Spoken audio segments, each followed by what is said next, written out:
அமெரிக்க பார்லிமெண்டில் இந்தியாவுக்கு ஆதரவாக கொண்டுவரப்பட்டுள்ள தீர்மானம்தான் உலக தலைவர்கள் மத்தியில் கவனம் ஈர்த்துள்ளது. அமெரிக்க பார்லிமெண்டில் நடந்தது என்ன பார்க்கலாம்.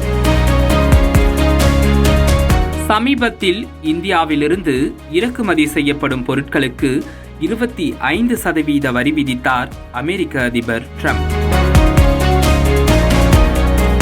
அதேபோல ரஷ்யாவிலிருந்து கச்சா எண்ணெய் வாங்கினால் கூடுதல் வரி விதிக்கப்படும் எனவும் எச்சரித்திருந்தார். ட்ரம்பின் இந்த பேச்சை பொருட்படுத்தாத இந்தியா ரஷ்யாவிடமிருந்து கச்சா எண்ணெய் கொள்முதல் செய்தது.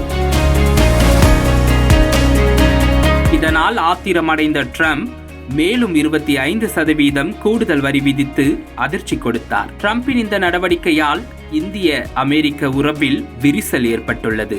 இதையடுத்து ரஷ்யாவுடன் நெருக்கம் காட்டியது இந்தியா.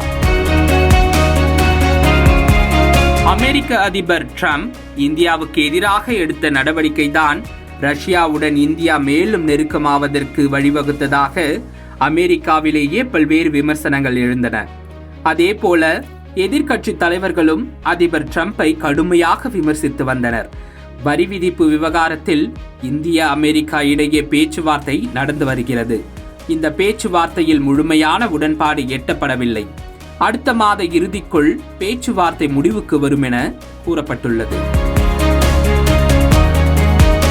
இந்நிலையில் இந்தியாவுக்கு எதிராக 50% வரி விதித்த அதிபர் ட்ரம்பின் அறிவிப்பை ரத்து செய்ய கோரிய தீர்மானத்தை அந்நாட்டு பார்லி உறுப்பினர்களான டெபோரா ரோஸ், மார்க் வீசி, ராஜா கிருஷ்ணமூர்த்தி ஆகியோர் கொண்டு வந்துள்ளனர்.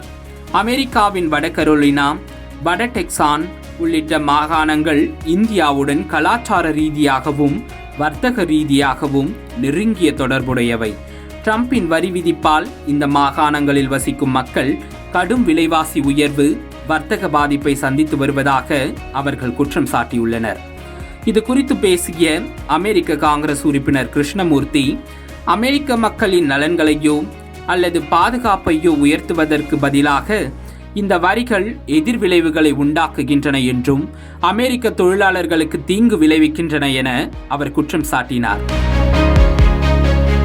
அதே சமயம் இந்த விவகாரத்தில் தீர்வு காணப்பட்டால் அமெரிக்க இந்திய பொருளாதாரம் மட்டுமின்றி பாதுகாப்பு ஒத்துழைப்பை வலுப்படுத்த முடியும் எனவும் அறிவுறுத்தி பேசியிருக்கிறார்.